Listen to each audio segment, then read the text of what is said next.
네, 오늘 본문 말씀을 한 절씩 교독하도록 하겠습니다. 제가 먼저 17절을 읽겠습니다. 누가 이 세상의 재물을 가지고 형제의 궁핍함을 보고도 도와줄 마음을 닫으면 하나님의 사랑이 어찌 그 속에 거하겠느냐.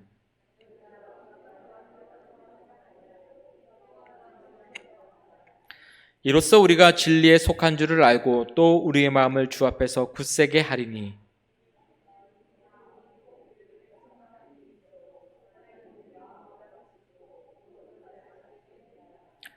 사랑하는 자들아, 만일 우리의 마음이 우리를 책망할 것이 없으면 하나님 앞에서 담대함을 얻고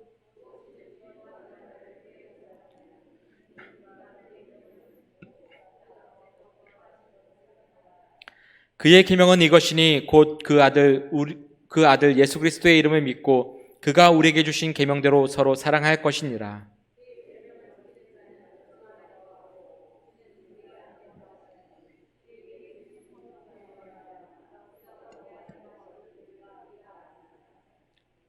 아멘. 먼저 저의 개인적인 그 부분에 대해서 말씀드림을 양해를 먼저 구하겠습니다. 저는 교회에서 이 전임 목회자로 사역하기 이전에 직장 생활과 또 이 목회 사역을 병행했던 적이 있었습니다. 주중에는 회사를 다니면서 수석 디자이너로 일을 했고요. 또 주말과 주일에는 교회에서 교육 전도사로서 학생들에게 말씀을 가르쳤습니다. 제가 당시 다녔던 그 회사의 대표자는요, 대한민국의 상위 1% 안에 드는 매우 큰 재벌가셨습니다. 그분은 교회 또 장로님이기도 하셨는데요. 이전에 젊은 시절에 KBS 성우로 일하시다가 중년의 나이부터 무역일을 시작하였고 그때부터 엄청난 돈을 벌으셨다고 합니다. 제가 그 회사에 입사한 이후에 그 회사에서 웹사이트부터 시작해서 회원 사이트 디자인과 쇼핑몰, 패키지 디자인, 또 전반적인 홍보 디자인 전체적으로는 책임자로 있었고 당연히도 제가 근무하는 기간 동안에 제가 바꿔놓았던 회사 전반적인 이미지 디자인으로 인하여서 여러 부분에서 그 회사가 발전하게 되었습니다. 제가 입사 이후에 전반적으로 회사의 이미지가 좋아지자 그분은 종종 저를 부르셔서 저와 단둘이 식사하는 것을 즐겨 하셨습니다. 그분은 왕년에 회사에서 어떤 일이 있었는지 그리고 자신이 어떻게 그 기업을 일구어 나가는지를 말씀해 주셨습니다. 그 가운데 가장 기억에 남는 이야기가 하나 있었는데요. 그 이야기는 바로 젊은 사원들이 자신에게 정말 좋은 아이템이라고 소개하면서 가지고 오지만은 대표자의 입장, CEO의 입장에서는 그들에게 전혀 믿음을 주지 못하면은 그 아이템이 아무리 좋아도 받지 못한다는 것입니다. 좋은 대학과 전공을 마친 똑똑한 젊은이들이 자신에게 찾아와서 많은 사업 아이템들을 가지고 나오지만 아무리 괜찮아 보이는 아이템이라 할지라도 오랜 세월 동안 현장에 있었던 회사 CEO 대표자로 입장에서는 그 사원의 아이디어만 가지고는 그 아이템만 가지고는 그에게 투자하는 것이란 결코 쉽지 않다라는 말씀이셨습니다. 결국 그 사원의 사업 아이디어들을 받아들이는 것이 왜 받아들이는가? 그 까닭은 무엇인가? 얼마나 좋은 아이템을 그가 냈는가가 아니라 그 아이템을 낸 사람을 자신이 믿을 만한 사람인가? 그 사람을 내가 믿을 만한 사람이 아닌가의 여부에 따라서 그것을 받아들이느냐 받아들이지 않는다라고 결정을 내렸다는 것입니다. 따라서 아무리 좋은 사업 아이템이라고 하여서 그 사람을 그냥 그 말만 믿고 투자하는 것이 아니라 그 아이디어를 발표한 사원이 자신과 그동안 쌓아온 신뢰를 보고서 비로소 그의 의견을 수용할 수 있게 된다라고. 그것이 자신이 상위 1%의 그런 대기업의 그 기업의 그 재벌이 될 수 있었던 이유라고 말씀을 하셨습니다. 저는 그분의 말씀을 들으면서 잠시나마 회사원 입장이 아니라 그 회사 CEO 입장에서 어떠한 생각과 마인드를 가지고서 이 회사를 운영하는지 대충이나마 이해를 할 수 있게 되었습니다. 회사에서 여러 회의를 하는 가운데 여러 사업 아이템들이 발표됩니다. 그러나 결국 대표자의 입장에서는 아이템에 그것이 실용이 될 것인가 얼마나 참신한가가 아니라 이를 발표한 사람이 누군가, 그 발표한 사람이 나에게 있어서 믿을 만한 사람인가 믿지 못한 사람인가를 먼저 보고 고려한다는 점에서 저는 많은 생각을 하게 되었습니다.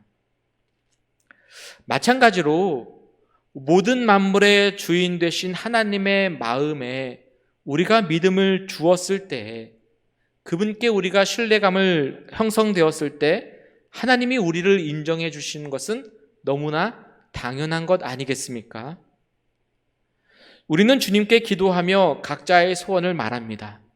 그러나 우리는 그 소원이 우리의 입장에서는 들어주었느냐 들어주지 않았느냐가 더 중요하겠지만은, 하나님은 먼저 우리와의 그동안 쌓아놓은 신뢰를 보고 계신다는 것이죠. 만약 그렇다면, 그동안 우리의 기도를 들어주지 않고 계셨다면 이 이유가 너무나도 명백하게 드러나는 것 아니겠습니까? 자, 그렇다면 하나님께서는 어떻게 우리의 이 점을 보시며 주님의 마음에 신뢰를 쌓고 계실까요? 그래서 오늘은 그 부분에 대해서 한번 깊이 있게 들여다보기를 원하는데요. 오늘 본문 말씀을 보니까요, 주님 앞에서 우리가 굳센 마음, 신뢰할 수 있는 마음이 되기 위해서는 바로 주님 앞에서 기뻐하는 것을 행할 때 주님께서는 우리의 마음을 굳건하게 세우신다라고 말씀하고 계십니다. 오늘 본문 말씀, 우리 21절과 22절 말씀 우리 다 같이 한번 읽어보겠습니다. 시작.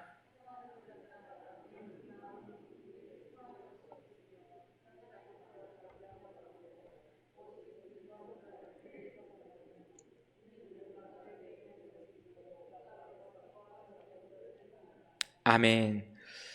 하나님께서는 우리가 평소에 주님의 계명을 얼마나 지켜나가고 있는가를 보시면서 그와의 신뢰를 계속해서 쌓아나가시고 그를 기뻐하십니다.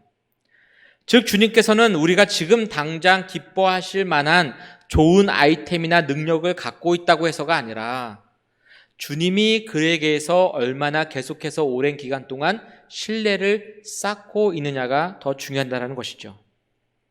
앞서 말씀드린 것처럼 그 회사의 대표자가 평소에 사원이 얼마나 자신에게 믿음을 주었는지를 보며 그의 의견에 대해서 높이 평가해 주는 것처럼, 하나님께서도 마찬가지로 오늘 본문의 말씀을 보니까 우리의 평상시의 모습 가운데 어떠한 마음 상태를 가지고 살아가는가를 보시며 주님께서는 이를 보고 기뻐하시는 자를 크게 사용하신다라고 말씀하시는 것입니다. 그래서 회사원은 자신이 다니는 대표자의 마음에 신용을 주는 일이 무엇보다도 중요하고요, 그 회사의 대표자도 그가 믿을 만한 사람인가에 따라서 회사의 중요한 직책과 임무들을 그에게 맡기는 것처럼, 마찬가지로 주님께서도 평소에 우리의 마음을 감찰하시며 우리의 행동을 감찰하시기 때문에 평소에 우리의 모습 속에서 우리가 얼마나 주님께 신뢰감을 주고 있는지 이 시대에 하나님은 그것을 보시며 우리를 이 시대에 주님의 큰 일꾼으로 삼아 주시겠다는 것입니다. 오늘 이곳에 모인 우리 성도님들께서는 그동안 주님과의 관계 속에서 주님께 얼마나 많은 신뢰감을 우리가 주고 계십니까? 쌓아가고 계십니까? 하나님께서는 분명히 은혜 베풀 만한 자에게 은혜를 베푸시며 복을 받을 만한 자에게 복을 더하여 주신다라고 말씀하셨습니다. 하나님께서 우리의 마음을 과연 모르실까요? 따라서 우리 자신이 주님 앞에 얼마나 큰 기쁨을 주고 있는지 그것이 먼저 자신을 돌아보며 그 다음에 우리의 소원을, 우리의 기도 제목을 주님께 아뢰는 것이 더 순서이지 않겠습니까? 그러나 우리는 마치 어린아이처럼 주님 앞에 내 소원을 당장 들어달라는 것처럼 떼쓰고 있지는 않습니까? 그러니까 그 기도는 아무리 기도해도 소용이 없다라는 것입니다. 이전 시간에 말씀드렸듯이 하나님의 복을 받는 과정은 반드시 순서가 있습니다. 요한일서 3장 21절과 22절에서 우리가 알 수 있듯이 하나님 앞에 무엇이든지 구하는 바를 먼저 구하고 받는 것이 먼저가 아니라 우리가 하나님께 신뢰를 얻어서 그 앞에서 기뻐하시는 것을, 바로 주님이 기뻐하는 것을 행하는 것이 먼저 선행되어야 한다라는 말씀입니다. 그리고 나서 우리의 마음에 더 이상 책망할 것이 없게 되었을 때 우리는 주님 앞에 담대히 나아가 무엇이든지 구하는 것을 받게 되어지는 자격이 되어지고 주님은 우리의 기도에 응답하여 주신다라고 말씀하십니다. 자, 그렇다면 이제 우리가 어떻게 해야 하나님을 기쁘시게 할 수 있을까요? 우리의 어떠한 모습을 주님은 기뻐하실까요? 어떻게 하면 주님의 마음에 우리의 자신을 신뢰감을 줄 수 있고 그리스도인으로서 참된 성장을 이룰 수 있게 되어질까요? 그래서 오늘은 우리가 어떻게 해야 하나님을 기쁘시게 할 수 있는지에 대해서 성경에 관해 5가지의 비결을 관해 나누고자 합니다.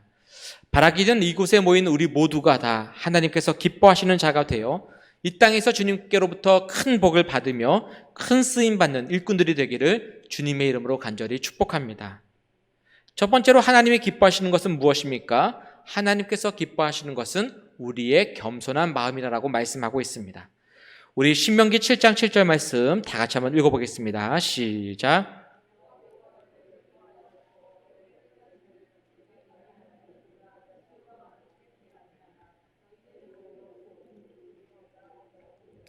아멘. 네, 하나님께서 기뻐하시는 첫 번째 조건, 가장 첫 번째 되는 조건은요, 바로 우리의 겸손한 마음을 보신다는 것입니다. 겸손한 마음을 가진 자를 하나님은 기뻐하신다는 것이죠.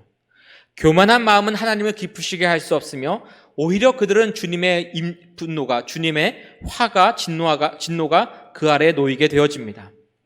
따라서 우리가 평소에 하나님께 신뢰감을 주기 위해서는 늘 겸손한 마음을 갖기를 힘쓰며 주님의 기쁨이 되도록 우리는 노력해야만 할 것입니다. 자, 그렇다면 하나님께서 기뻐하시는 이 겸손한 마음은 우리가 어떻게 할 때 우리가 가질 수 있고 그 마음 상태는 무엇을 의미할까요? 본문에서 이 기뻐하시고로 번역된 히브리의 원문은요, 사랑하시고라는 단어를 포함하고 있습니다. 그러니까 하나님께서 사랑하신 이스라엘 백성을 먼저 그 근원, 사랑하시게 된 그 근거는요, 세상의 가치 기준에 있지 않다라는 것입니다. 오히려 이스라엘을 기뻐하시며 사랑하시고 그들을 선택하신 이유는요, 바로 다른 모든 민족보다 가장 적은 수요였기 때문이다라고 본문은 말씀하고 있습니다. 여기에서의 수요가 적다, 수가 적다라는 것은요, 수의 많고 적음의 의미나 부유함과 중요성이나 능력도 모두가 다 포함되는 것인데요. 한마디로 말하면 하나님께서 그들을 기뻐하시고 사랑하셨던 이유는 그들이 모든 것이 부분에 있어서 형편이 없었다는 거예요. 세상적인 기준으로 보았을 때 부족하고 능력도 부족하고 연약하고 아무것도 없는 사람들, 그다지 세상적인 기준에 보았을 때 중요하지 않은 사람들이었기 때문에 하나님이 기뻐하시고 그 기준에서 사랑하셨다는 것입니다. 자, 그 이유는 왜 그럴까요? 왜 하나님은 그들을 더 사랑하셨을까요?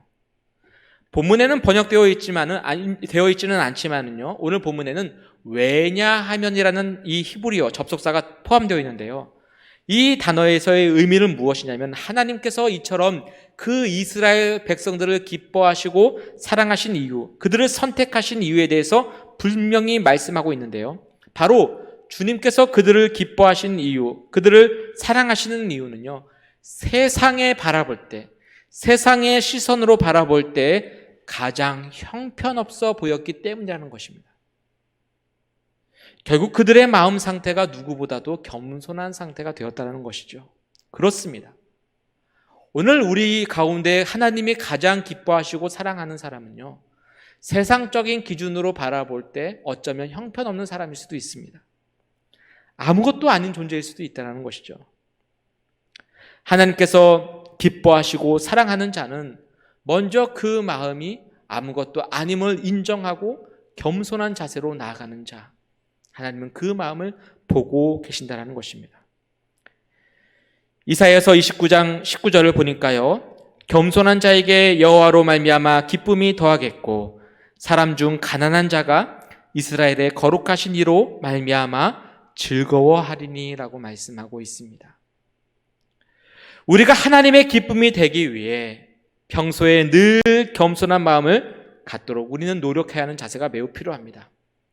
그리고 그러한 겸손한 마음 자세를 갖추기 위해서는 내 능력을 의지하는 것이 아니라 내 강함을 의지하고 내 돈을 의지하고 내 형편을 의지하고 내 지혜와 지식이 의지하는 것이 아니라 자신은 늘 부족하고 연약하고 형편없는 존재임을 인식하는 자세가 제일 먼저 수반되어야 된다는 것이죠.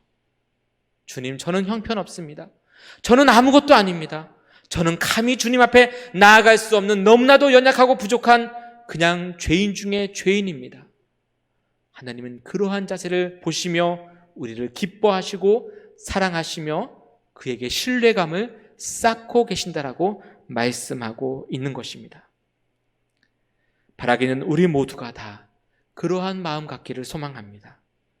늘 주님 앞에 겸손한 마음으로 나의 부족함을 인정하고 나의 연약함을 인정하고, 그러나 잊지 말 것은 내가 연약함에도 불구하고 내가 죄인임에도 불구하고 내가 아무것도 아닌 존재임에도 불구하고 하나님은 누구보다 나를 사랑하신다라는 것, 이를 잊지 말기를 소망합니다.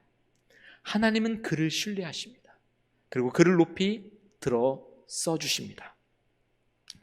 두 번째로 하나님이 기뻐하는 마음은 어떠한 마음입니까? 두 번째로 하나님이 기뻐하시는 마음은요, 바로 우리의 정직한 마음을 보시며 기뻐하신다라고 말씀하십니다. 우리 역대상 29장 17절 말씀 다 같이 한번 읽어보겠습니다. 시작.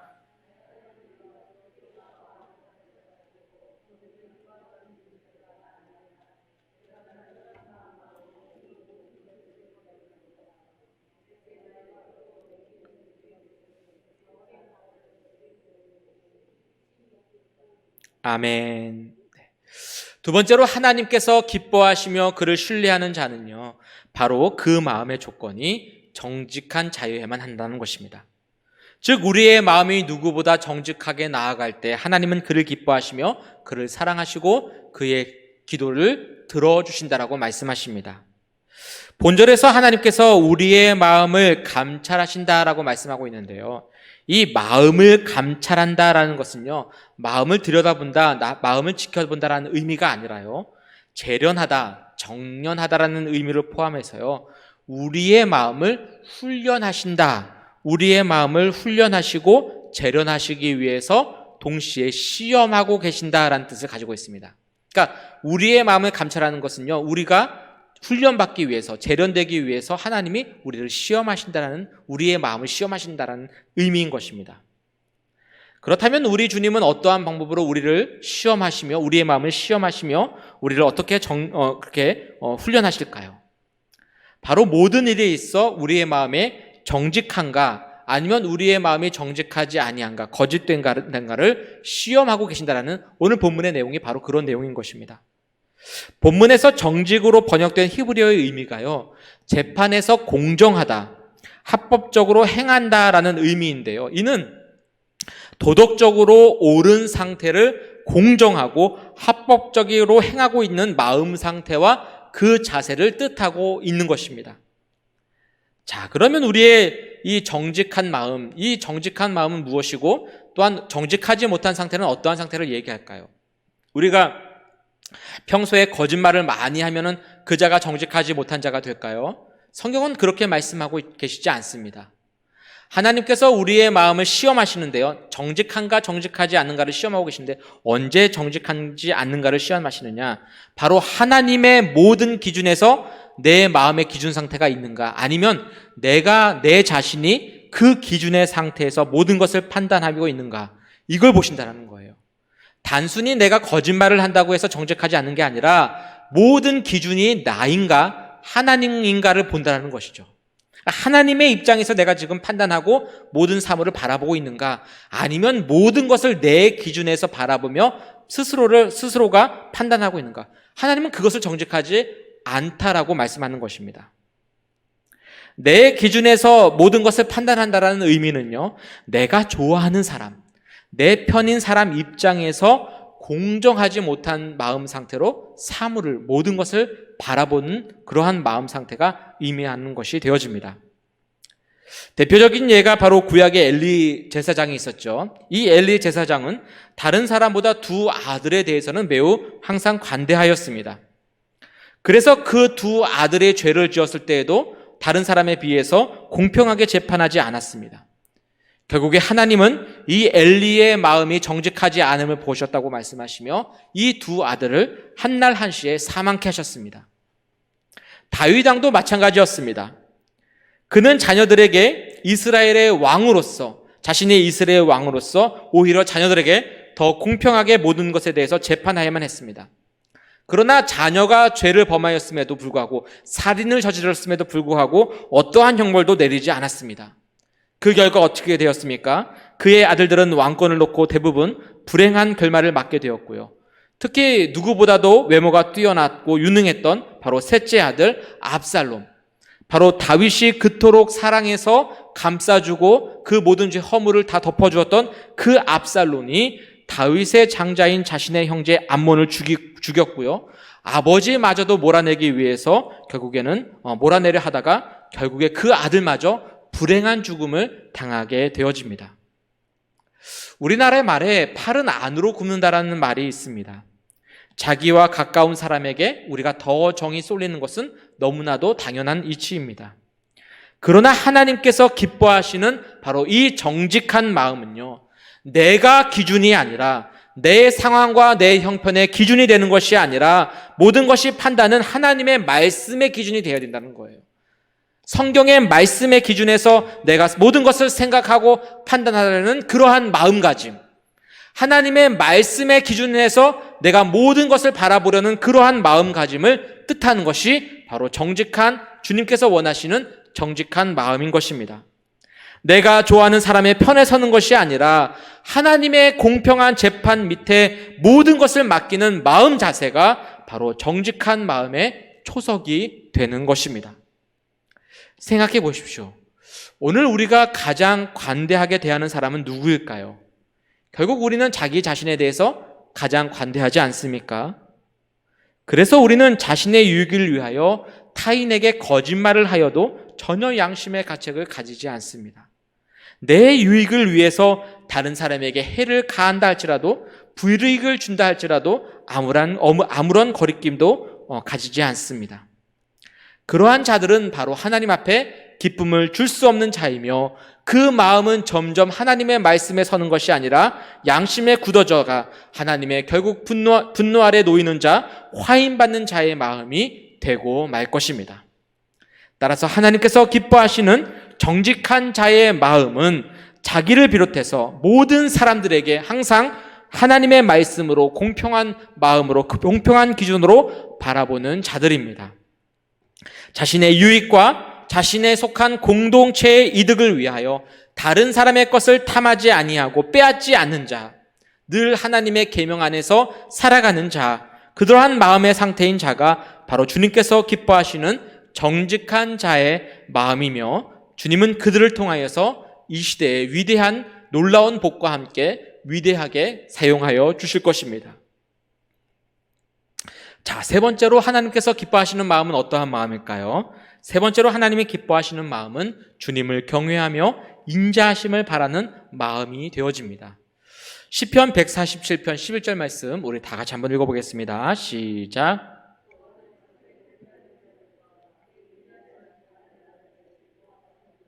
아멘. 네.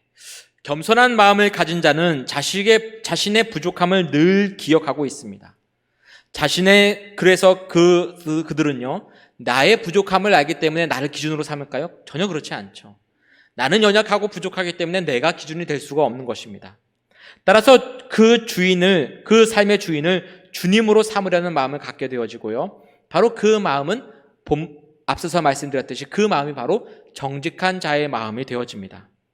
또한 계속해서 이 정직한 마음을 가진 자는요, 모든 이 판단의 기준이 자신이 아닌 하나님을 재판자의 자리에 놓게 되어지므로 그의 마음은 늘 주님을 경외하며 주님의 인자하심을 바라는 마음을 갖게 되어집니다.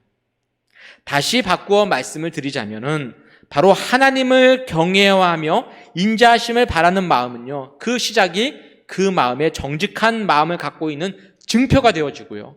또한 정직한 마음을 가졌다라는 것은요, 그 누구보다도 그 마음이 겸손한 마음을 가졌다라는 또한 증표가 된다라는 것입니다. 그러니까 겸손하면은 정직해지고요. 정직해지면 하나님을 경외하게 된다는 것입니다.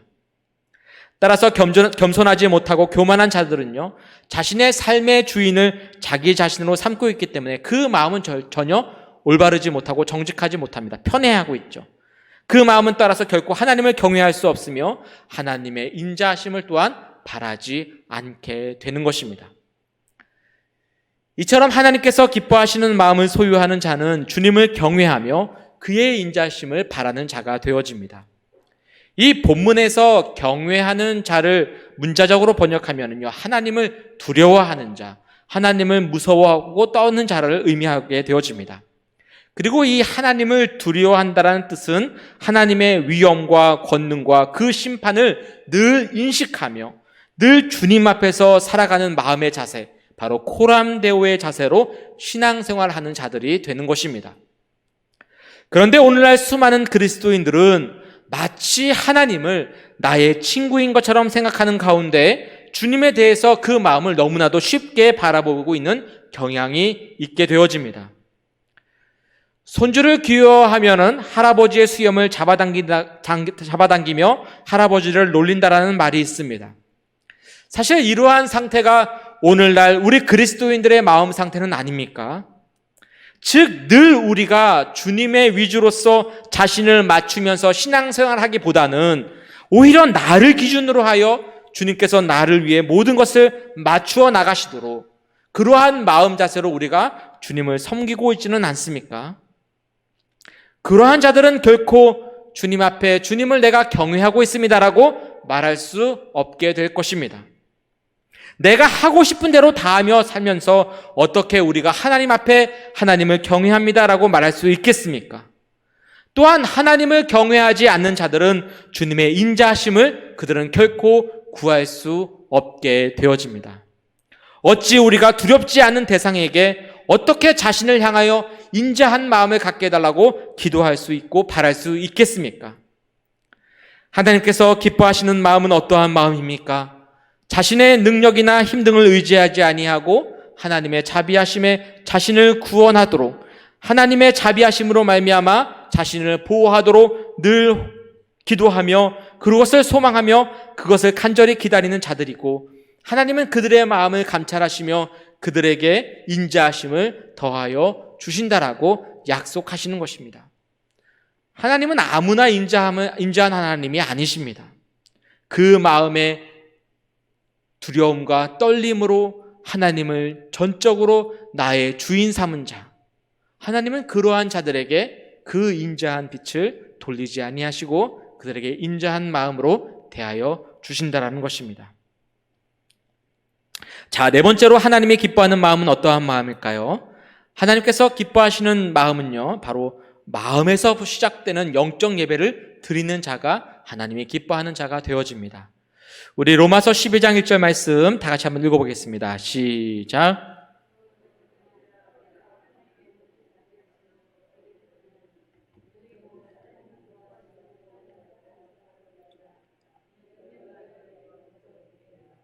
네. 사도 바울은 우리에게 우리의 몸을 하나님께서 기뻐하시는 거룩한 산 제물로 드리라라고 말씀하고 있습니다. 본문에서 이 너희의 몸을 드리라라는 이 드리라라는 의미가요, 헬라어로 종이 주인에게 자신의 모든 의지를 맡기게 되어지는데요. 종은 생각할 수 없다는 거예요. 어떠한 것도 판단할 수 없고 어떤 것도 결정할 수 없습니다. 전적으로 모든 것이 주인의 손에 달려 있습니다. 이것이 바로 헬라어로 드리다가 너희의 몸을 드리라라는 이 드리라라고 라는 표현으로 쓰이게 된 것입니다. 주인에게 바친다라는 의미가 되어지고요. 이 동사는 주인에게 자신의 모든 것을 완전히 맡겨지는 것을 나타내는 일종의 법적 용어로서요. 종은 반드시 주인에게 모든 기준, 나의 모든 것을 다 맡겨야 된다, 바쳐야 된다라는 의미에서 사용되었고, 이 단어가 지금 여기 본문에서 그대로 사용됨을 통하여서 우리가 주님이 주인 되시는 바로 하나님께 그러한 마음 상태로 나아가도록 내 마음 상태를 하나님께 온전히 드리도록 그렇게 나아가는 것이 바로 너희의 몸을 드리라는 표현으로서 말씀하고 있는 것입니다. 따라서 여전히 자신이 자기 인생의 주인이다라고 생각하며 세속적 가치를 따라가는 사람들은요, 그 마음에 하나님이 있지 아니하므로 참된 그리스도인이라 말할 수 없을 것입니다. 하나님께서 기뻐하시는 산 제물은, 영적 예배는요, 단지 주일날 예배당에 찾아와서 주님께 예배드리는 그러한 입술의 고백이 아닙니다. 진정 하나님께서 기뻐하시는 이 산제물은요, 매일매일 우리의 삶 속에서 우리가 주인이 아니라 바로 하나님께서 우리의 주인 되심을 고백하며 하나님께 우리의 모든 것을, 우리의 모든 마음을 드리는 것이 바로 영적 예배이요, 하나님이 기뻐 받으시는 예배가 되어집니다. 그들은 그 삶의 행동 양식도 더는 육신의 정욕에 이끌리지 아니하도록 노력하며 하나님이 기뻐하시는 삶을 살아가는 것이 진정 주님께서 원하시는 영적 예배인 것을 깨달아서 내 몸을 주님께 드리기 위해서 그들은 매일매일 그렇게 힘쓰며 나아가게 되어집니다. 따라서 본문에서 이 거룩한 산 제물로 드리라는 이 말씀은요, 구약의 제사와 신약의 제사 사이에서 매우 중요한 차이점을 우리가 알아야만 합니다. 구약 시대의 제사는 사람들이 소와 같은 제물을 가지고 나와서 내가 드리는 것이 아니라, 내 자신을 드리는 것이 아니라 소의 몸을, 이 제물의 몸을 하나님께 드림으로 말미암아 나아갔습니다. 그러나 신약 시대에서의 제사는 예배를 통하여서 이 소나 이 비둘기가 아니라 누구를 드리는 겁니까? 바로 나 자신을, 우리 자신의 몸을 주님 앞에 산채로, 산제물로서 드리게 되어집니다. 특히 몸으로 번역된 이 소마라는 단어는요, 단지 이 육신은 육체를 의미하는 것이 아니라 이 소마는요, 영적인 부분과 모든 부분들, 전인적인 모든 것을 포함하는 자신의 모든 것이 다 되어집니다. 나의 능력, 나의 의지, 나의 마음, 나의 육체, 나의 재물, 모든 것을 하나님께 가지고 나아갑니다가 바로 산제물이 되어집니다. 즉 우리의 자신을 하나님께 제물로 드린다는 것은요, 우리의 몸과 더불어서 우리의 정신과 마음과 의지와 가진 모든 소유와 능력과 꿈과 야망, 모든 것들을 하나님께 다 가지고 나아간다는 것을 의미하게 되어집니다. 그러한 마음 자세로 나아갈 때 하나님은 그들을 기뻐하시고 그들의 예배를 받으시는 것입니다. 또한 그들과의 신뢰가 점점 더 쌓아지며 결국에 하나님은 그들에게 복의 복을 은혜의 가운데 더욱더 내려주시는 것입니다. 마지막 5번째로 하나님이 기뻐하시는 마음은 어떠한 마음일까요? 하나님이 기뻐하시는 마음은 바로 선한 행함과 나눠주는 마음에 있다고 말씀하고 있습니다. 우리 히브리서 13장 16절 말씀 다 같이 한번 읽어보겠습니다. 시작.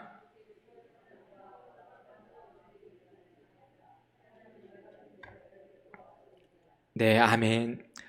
마지막으로 하나님께서 기뻐하시는 마음은요, 바로 선한 행함과 나누어주는 마음이다라고 말씀하고 있습니다. 히브리서 기자를 이를 하나님께서 기뻐하시는, 뭐라고 얘기하고 있죠? 제사다라고 표현하고 있어요. 제사다. 이것이 바로 제사다. 그렇다면 성경에서 말씀하고 있는 선한 행함은 무엇을 의미할까요? 이 선한 행함이라는 의미는요, 이 본문의 원문의 뜻은 이웃과 계속해서 좋은 관계를 맺도록 힘쓰고 모든 좋은 일들을 다 함께 나눈다라는 그 모든 것들을 포함하는 것을, 그 단어를 포함하고 있는 의미를 갖고 있습니다. 즉 우리 주변에 만나는 모든 이웃들과 서로 화목하며 그 상태가 계속 유지되도록, 화목한 관계가 유지되도록 애쓰고 힘쓰는 모든 행동과 모든 말들과 좋은 일들과 선한 행동이 바로 여기 선한 행함에 포함된다는 것이죠. 또한 다음으로 서로 나누어 주기를 잊지 말라라고 말씀하고 있는데요, 여기에서의 서로 또 나누어 주다라는 이 의미가요, 단순히 물질적인 차원에서 나의 물질을 나누어 주다라는 단어라기보다는 이 교회 공동체를 뜻하는 바로 코이노니아라는 원문에서 유래되었기 때문에 이 코이노니아에서 유래된 나누어주다가 코이노니아, 우리가 나눔 형제잖아요. 우리가 나눔에 대한 것에 대해서 유래된 단어이기 때문에 이 단어의 의미는 선한 행함이 공동체 안에서 서로 화목한 상태로 유지하도록 힘쓰고 애쓰는 모든 좋은 일과 마찬가지로 우리의 이웃들과 우리가 만나는 모든 이웃뿐만이 아니라 우리 이웃 사촌뿐만이 아니라 또 교회 공동체 안에서 계속해서 밀접한 관계가 되도록 내가 저 권사님과 저 장로님과 저 집사님과 또 저 성도님과 더욱더 밀접한 관계가 되도록 애쓰고 힘쓰는 것, 이것이 바로 선한 행동과 나누는 모든 것이라는 것을 오늘 본문에서 말씀하고 있는 것이죠. 다시 말씀드리면 우리가 성도 사이에서 서로 좋은 관계를 유지할 수 있도록 교제에 내가 더욱더 힘쓰는 것, 그것이 바로 주님께서 인정하시는, 주님께서 기뻐 받으시는 기쁜 제사라는 것이라는 것입니다. 이처럼 하나님께서 기뻐하시는 자는 공동체 안에서 화목에 이루기 위해 힘쓰는 자가 되어집니다. 분란을 일으키는 자가 아니라, 분쟁을 일으키는 자가 아니라 서로가 더 화목하도록, 서로가 더 친해지도록 애쓰고 힘쓰는 자, 그들을 하나님은 인정하시고 그들을 이 시대에 크게 사용하시며 그에게 복을 주시겠다는 것이죠. 교회 안에서 서로를 인정하고 그 가치를 존중해주며 하나님과 사람 사이의 수직적 관계만을 중요한 것이 아니라 내가 오늘 교회에 와서 하나님 만나고 가면 됐지, 이게 아니라요. 내가 오늘 교회에서 어느 권사님과 어느 집사님과 내가 어느 장로님과 사이좋게 지내야지, 이것도 중요하다는 것입니다. 하나님 보시기에는 수평적 관계에서 서로가 사이좋게 지내는 것, 하나님은 그 자를 인정하신다는 거예요. 오늘 본문의 내용은 그 자를 기뻐하신다는 거예요. 그러니까 완전히 독불장군처럼 교회에 나와서 나 혼자 기도하고 나 혼자 말씀 충만하고 성령 충만하면 그걸로 끝나지, 하나님은 그 자를 기뻐하신다는 것이 아닙니다. 내가 교회에 나오면은 나와 만나는 모든 사람들과 인사를 나누고 화목하게 나누고 떡도 나누어 주고 좋은 것도 나누어 주고 칭찬도 하면서 그렇게 화기애애하게 그러한 관계를 만들려고 애쓰는 사람에게 하나님은 더욱 큰 복을 주실 줄 믿습니다. 오늘 본문의 말씀이 바로 그 내용이에요. 자, 두 형제가 있습니다. 근데 이 두 형제가 참 부모에게 말을 잘 들어요. 순종해요. 근데 둘이 만나면 싸워요. 매일매일 만나면 한시도 안 붙어 있고 계속 싸웁니다. 그러면 그 부모의 마음에 그 형제에 대해서 화목한 모습을 바라보지 않겠습니까? 원하지 않겠습니까? 마찬가지로 하나님도 우리 안에서, 우리 공동체 안에서 그러한 모습을 너무나도 바라고 계신다는 것이죠. 지금 혹시 나의 기도를 주님께서 응답하지 않으신다면 왜 나의 문제를 지금 해결해 주지 않는다라고 한번 생각해 보신 적이 있으십니까? 분명히 이유가 있습니다. 주님이 안 들어주신 것은 분명히 이유가 있습니다. 바로 현재 나의 상태가, 우리의 상태가 주님께서 기뻐하지 않은 상황 가운데 나아가고 있기 때문입니다. 우리가 성경에서 고통과 고난의 대명사하면 욥을 떠오르죠. 욥은 고통을 당하면서 몹시 괴로워했습니다. 그러는 가운데 욥은 계속해서 하나님께 부르짖고 또 부르짖었지만 더욱더 가장 힘들었던 점은 바로 침묵하시는 하나님 때문에 그는 너무나도 괴로워했습니다. 어떠한 말을 해도 하나님은 침묵하셨습니다. 그의 기도에 1절 응답하지 않으셨습니다. 그는 그것이 너무나도 괴로웠고 너무나도 힘들었을 것입니다. 자신의 고통받는 그 이유라도 안다면 속이라도 얼마나 시원했겠습니까? 자, 그렇다면 우리가 욥기서를 보면 알 수 있듯이 욥의 고난이 언제 끝나게 되었죠? 욥은 언제 그의 고통이 끝나게 되었을까요? 주님께서 언제 그의 고통을 거두어 가시고 그에게 갑절의 은혜를, 갑절의 복을 더하여 주셨을까요? 갑절의 소유를 더하여 주셨을까요? 욥기 42장 10절을 보니까요, 욥이 그의 친구를 위하여 기도할 때, 욥이 그의 친구를 위하여 기도할 때, 그때 여호와께서 욥의 공경을 돌이키시고, 여호와께서 욥에게 이전의 모든 소유보다 갑절이나 주신지라라고 말씀하고 있습니다. 언제 하나님께서는 욥의 공경을 돌이키셨습니까? 언제 하나님은 욥의 기도에 응답하시며 그에게 갑절의 복을 더하여 주셨습니까? 바로 욥이 그의 친구들을 위하여 중보 기도할 때였습니다. 즉 욥이 자신의 친구들의 잘못을 용서하며 그들을 위하여 중보기도 하고 서로가 화목하여졌을 때, 서로의 관계에 대해서 애쓰고 힘쓰며 다시 화기애애한 상태가 되었을 때 하나님은 그에게 복을 내려 주신 것입니다. 따라서 오늘 우리에게 어떠한 문제가 해결되지 않고 있다면, 모든 고통이 사라지지 않는 순간이 있다면 바로 우리 주변의 모든 이들의 관계를 한번 돌이켜 볼 필요가 있습니다. 우리가 서로 화목한 상태일까? 그렇지 않은가? 그리고 그가 정말로 하나님 안에서 서로 화목하며 지낼 때, 그때 하나님께서는 우리에게 허락하시는 모든 시험과 환난을 거두어 가시며 그에게 복의 복을, 갑절의 복을 더하여 주시는 것입니다. 오늘은 추석 연휴 주일입니다. 이제 내일부터 추석 연휴가 3일 동안 지속되어질 것입니다. 혹시 가족 중에, 우리의 친지 중에 여전히 화목하지 못한 채 오랜 세월을 보내고 있지는 않습니까? 서로 그 관계가 계속해서 어긋난 상태에서, 깨어진 상태에서 혹시 그렇게 오래 그렇게 나아가고 있지는 않습니까? 그때 우리는 계속해서 고통과 고난과 환난과 시험이 이어지게 될 것입니다. 그 이유는 여전히 우리가 하나님의 기쁨 가운데 나아가지, 우리가 하나님의 기쁨의 삶을 나아가지 못했기 때문입니다.